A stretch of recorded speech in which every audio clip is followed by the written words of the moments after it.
Hello, it's Nam. Today we're gonna talk about a lesson called "Let's Ride a Bicycle." So that means we're talking about bicycle, and talking about the definition of it, and talking you to drive the bicycle as the thing that they talk to you. That talk you should drive bicycle for exercise. You should drive bicycle instead of driving motorbike that use fuel, maybe gasoline, and that will make the pollination to the world. Pollen in the world. What? So bicycle. What we're talking mostly of today. Bicycle.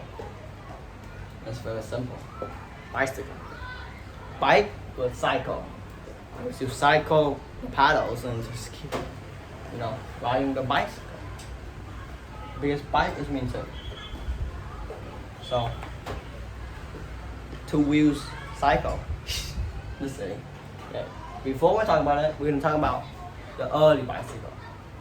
Bicycle are very complicated machines that help us, drive without using fuel. Let's use energy instead of fuel, and that energy we can get every day. Instead, fuel you can't get every day, and they will go to a limit amounts. So in the early one, they are known for the best one is literally have no paddles, no drive chain, like no brakes, because they drive it like they literally have 2 wheels like this, a person driving it, and they need to paddle. No, they need to walk. It's called a walking machine because they have no paddle and you need to walk. That's it. Next one is called the littles. And that thing is a better one because it have paddles. The thing is don't have chain, so it still use a lot of energy.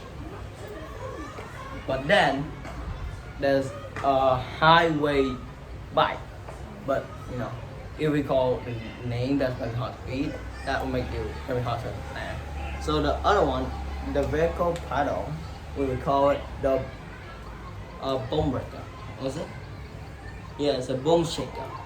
We call it boom shaker so you to understand it easier.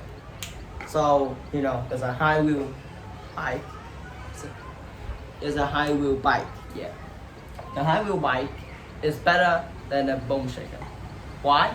Because high wheel bike can drive faster than boom shaker. But this is the high wheel bike. They have a paddle here, and people drive here. Yeah. You drive like that. It might be very hard to drive, very complicated, very easy to slip by. If you touch a little rock, you will fall ahead. It's very dangerous as well. But it's still more popular than the boom shaker. Why? Because this machine uses less energy to do work, but drives farther than the boom shaker. That's why it's more popular and more people like it. But we have talked for the early bicycle. Now we're going to talk about bicycle today. And today there's a lot of talk. So at the late question, I'm going to answer a question called what do park help a bike move and stop? So the first part I'm going to talk about is the drive chain. So you might know that the early bicycle don't have chain. That's very simple.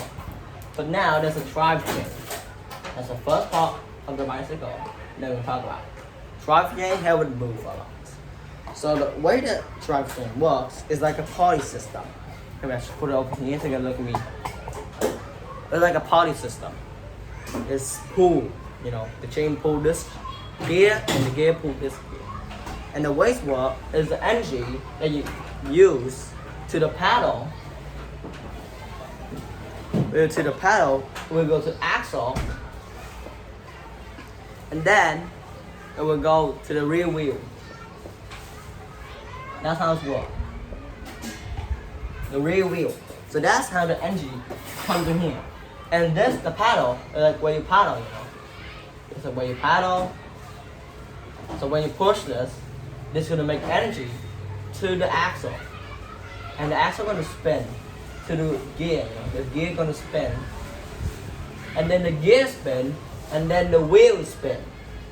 That's how it's works. So that's how the bike the drive chain works.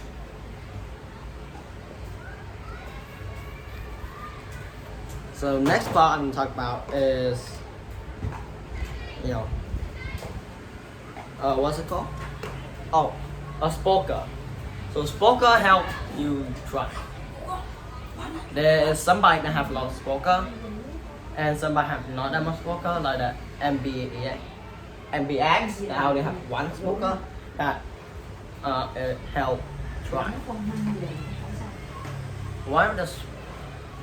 One spoker, like normal drive. But if you have a lot of spoker, it's like changing the difficulty. So if you drive if you go to the last spoker, mean it will make it easier to drive, but use more to pedal faster. If you use a hot one, you'll use pedal less, like this, but you will do the same. You know how it works? Next one, we will talk about the friction. The friction is mainly used for the brake. Not only that, it's used for moving as well. The bicycle wheel is made so when you drive it, it makes friction so the bike can move. And you can use like the pedal, the chain, the drive chain need to be like don't produce a lot of friction. So what they use is they use oil, because oil reduce friction. Now we're gonna talk about, the lever range. The bike have lever. You might see it already. It's like when you drive this thing and then connect to the bike. That's a lever. The brake is also a lever. And what lever that gain force to the bike is called a lever range. Now we're gonna talk about some of the part that you already may know. The first part is called gear.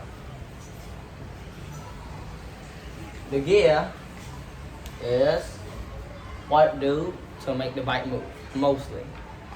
So you use gear for many things. Let me write it first. You use gear for many things, but today we talk about bikes.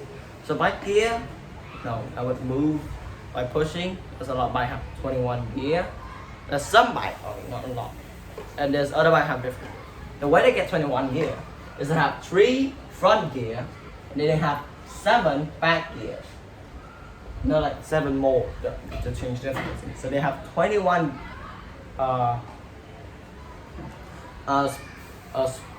bracket in total. Bracket is like the change of the gear, they can change 21 times. And that's all the part that help it move. That's a way to make it move and stop by using friction, and many parts make friction to make it stop or move. That's all about me. Hope you enjoyed. Goodbye. See you next time.